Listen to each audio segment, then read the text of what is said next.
Hi guys, welcome to my channel. எல்லாரும் எப்படி இருக்கீங்க? ஃபர்ஸ்ட் டைம் நம்ம சேனல் பார்க்குறீங்க அப்படின்னா மறக்காமல் சப்ஸ்கிரைப் பண்ணிட்டு பெல் ஐக்கானே கிளிக் பண்ணிக்கோங்க. அப்போ தான் நோட்டிஃபிகேஷன்லாம் உங்களுக்கு அப்போ வந்துடும். ஓகேவா?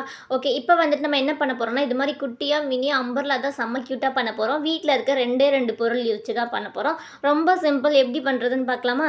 வாங்க ஃபர்ஸ்ட் வந்துட்டு நம்ம எப்படி பண்ணுறதுன்னு பார்க்கலாம். ஓகே, அதுக்கு வந்துட்டு ஃபர்ஸ்ட் வந்துட்டு நான் இது மாதிரி A4 ஷீட் எடுத்திருக்கேன். ஒரு 5 சென்டிமீட்டர் அது மாதிரி பேப்பர் எடுத்துகிட்டு அதை வந்துட்டு ரெண்டாக வந்துட்டு கீழேருந்து மேலே வந்துட்டு ஹோல்ட் பண்ணிக்கலாம். ஓகேவா? நெக்ஸ்ட்டு வந்துட்டு ஆப்போசிட்டில் ரைட் சைட்லேருந்து லெஃப்ட் சைடு ஒரு ஹோல்ட் பண்ணிக்கலாம். ஓகேவா? ஓகே, இப்போ வந்துட்டு இது மாதிரி கிராஸாக சைடாக வந்துட்டு ஒரு ஹோல் பண்ணிக்கலாம். இது மாதிரி பண்ணிவிட்டு ஓப்பனாக இருக்கும் பார்த்தீங்களா, அது வந்துட்டு கீழே இருக்க மாதிரியும் மேலே வந்துட்டு க்ளோஸாக இருக்க பீஸ் இருக்குல்லையே அது வந்துட்டு மேலே இருக்க மாதிரியும் பார்த்துக்கணும். அப்போ தான் நம்ம கட் பண்ணும்போது கரெக்டாக வரும். ஓகேவா? இப்போ வந்துட்டு மேலேயும் சைட்லேயும் ரெண்டு சைடும் ஒரே சென்டிமீட்டர் இருக்க மாதிரி பார்த்துட்டு நம்ம ஒரு டாட் வச்சுக்கலாம். ஓகேவா? நெக்ஸ்ட் வந்து இது மாதிரி ரவுண்டாக இருக்க ஏதாவது முடி இது மாதிரி சின்ன சைஸ் எடுத்துகிட்டு இப்போ நான் எந்த மாதிரி உங்களுக்கு வச்சு காமிக்கிறேனோ அது மாதிரி வந்துட்டு வச்சுக்கோங்க. ஓகேவா?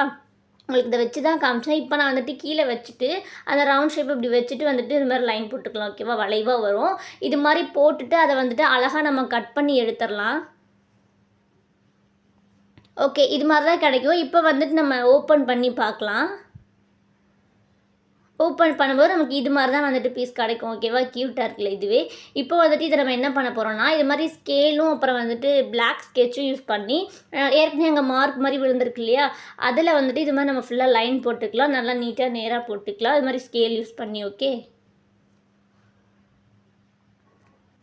ஓகே, இப்போ வந்துட்டு ஃபுல்லாக லைன் போட்டதுக்கப்புறம் இது மாதிரி தான் இருக்கும். நெக்ஸ்ட் வந்துட்டு இதை ஃபுல்லாக நம்ம ஸ்கெட்ச் பண்ண போகிறோம். ஓகேவா? ஸ்கெட்ச் வந்துட்டு நார்மலாக எல்லார் வீட்லேயுமே இருக்கும். இது மாதிரி ஏதாவது ஒரு 4 கலர்ஸ் எடுத்துக்கோங்க. டார்க் கலர்ஸ் எடுத்துக்கோங்க. உங்ககிட்ட என்ன கலர் பிடிக்குமோ அது மாதிரி எடுத்துக்கிட்டு க்ரையன்ஸ் எடுத்துக்கலாம். க்ரையன்ஸில் நம்ம ஃபஸ்ட்டு வந்துட்டு ஸ்கெட்சில் என்ன கலர் எடுத்துருக்கோமோ அதே 4 கலர்ஸ் வந்துட்டு இதுலேயும் எடுத்துக்கலாம். ஓகேவா? இப்போ இதை வச்சு தான் நம்ம டிசைன் பண்ண போகிறோம். ஃபர்ஸ்ட் வந்துட்டு ஒரு சைடு வந்துட்டு அதாவது அந்த ஒரு பார்ட்டில் வந்துட்டு நான் ரெட் கலர் ஸ்கெட்ச் பண்ணிக்கிறேன் ஃபுல்லாகவே. ஓகேவா? ஃபர்ஸ்ட் வந்துட்டு ஸ்கெட்ச் பண்ணிக்கலாம். ஓகே, நெக்ஸ்ட் வந்துட்டு அதே ரெட் கலரில் க்ரையான்ஸ் எடுத்து பக்கத்தில் வந்துட்டு இது மாதிரி நம்ம ஸ்கெட்ச் பண்ண போகிறோம். ஓகேவா? கீழே வந்துட்டு நம்ம தரையில் வந்துட்டு அழுக்காகாமல் இருக்கிறதுக்காக, அதாவது ஸ்கெட்ச் பற்றாமல் இருக்க கீழே வந்துட்டு ஏதாவது பேப்பரோ இல்லை அது மாதிரி கார்ட்போர்டோ வச்சுக்கோங்க.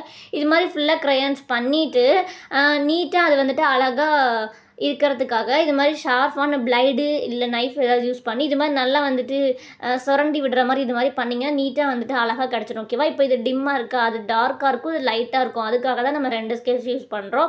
நெக்ஸ்ட்டு வந்துட்டு இப்போ நான் வந்துட்டு ஒய்லட் யூஸ் பண்ணுறேன். அதே மாதிரியே ஸ்கெட்சு அப்புறம் வந்துட்டு அதே மாதிரியே இதில் க்ரையன்ஸ் பண்ணி நைஃப் யூஸ் பண்ணி பண்ணிக்கலாம். நெக்ஸ்ட் வந்துட்டு நான் எல்லோ கலர் யூஸ் பண்ணுறேன். அதே மாதிரி தான் க்ரையன்ஸு அப்புறம் வந்துட்டு அதை நைஃப் யூஸ் பண்ணி பண்ணிக்கலாம். நெக்ஸ்ட் வந்துட்டு நான் பிங்க் யூஸ் பண்ணுறேன்.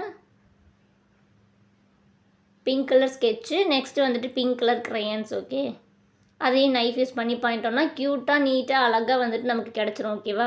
இது மாதிரி தான் இருக்கும். பார்க்குறதுக்கே கலர்ஃபுல்லாக இருக்குல்ல. இப்போ இதை வந்துட்டு நான் எந்த மாதிரி பண்ணணும்னா, ரைட் சைடு கையை இப்போ நான் வச்சு காமிக்கிற மாதிரி அடியில் வச்சுக்கோங்க. லெஃப்ட் சைடு வந்துட்டு கை இது மாதிரி 2 விரல் யூஸ் பண்ணி அடியில் இருக்க கை வந்துட்டு நல்லா அழுத்தி கொடுங்க. இந்த கையில் இருக்கிறத வந்துட்டு இது மாதிரி ஷார்ப்பாக இருக்கு இல்லையா, அந்த பக்கம் இது மாதிரி நம்ம அழுத்தி விட்டு அடியில் இருக்க கையை இது மாதிரி அழுத்தி விட்டோம்னா மேலே வந்துட்டு ரவுண்ட் ஷேப் கிடைக்கும். சைடில் வந்துட்டு இதெல்லாம் நல்லா அந்த குடம் மாதிரியே கிடைக்கும். ஓகேவா?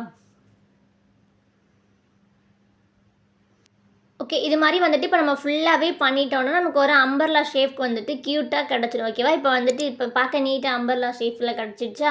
இப்போ வந்துட்டு சென்டராக வந்துட்டு நம்ம அந்த கையில் பிடிப்போம் இல்லையா, அந்த ஸ்டிக் இருக்கணும் இல்லையா, அதுக்காக நான் பட்ஸு தான் யூஸ் பண்ணுறேன். பட்ஸை வந்துட்டு 2ஆக கட் பண்ணி நான் ஃபர்ஸ்ட் அந்த அம்பர்லாவில் வந்துட்டு ஃபிட் பண்ணியிருக்கேன். மிச்சம் பாதி தான் இது. ஓகேவா? இதை வந்துட்டு இந்த அம்பர்லாவில் சென்டரில் வந்துட்டு ஃபெவிகால் அப்ளை பண்ணிவிட்டு இது மாதிரி சமமாக இருக்கணும் கீழே, அப்போ தான் நீட்டாக இருக்கும். அதனால் கீழே வந்துட்டு இது மாதிரி நல்லா தேய்ச்சி விட்டு ஃபிட் பண்ணிட்டோன்னா பார்க்குறதுக்கு செம்ம க்யூட்டான ஒரு அம்பர்லாம் வந்துட்டு ரெடி ஆகிடுச்சு. இது கூட கொஞ்சம் பெருசு தான். ஃபர்ஸ்ட் பண்ணது இன்னும் சின்னது. அது வந்துட்டு ஒரு 3 சென்டிமீட்டர். ஓகேவா? இப்போ நமக்கு என்ன சைஸில் வேணுமோ அந்த சைஸில் வந்துட்டு நம்ம பேப்பர்ஸ் கட் பண்ணி பண்ணோன்னா பார்க்க செம்ம க்யூட்டாக இருக்கும். ஓகே, நம்ம ஃபுல்லாக ஃபினிஷ் பண்ணிட்டோம். 2 அம்பர்லால எது உங்களுக்கு ரொம்ப பிடிச்சிருக்குன்னு மறக்காமல் கமெண்ட் பண்ணுங்கள். எனக்கு வந்துட்டு அந்த மினி அம்பர்லா தான் ரொம்ப பிடிச்சிருந்துச்சி. ஓகே, இந்த வீடியோ பிடிச்சிருந்தா அப்படியே லைக் பண்ணிடுங்க. பாய்.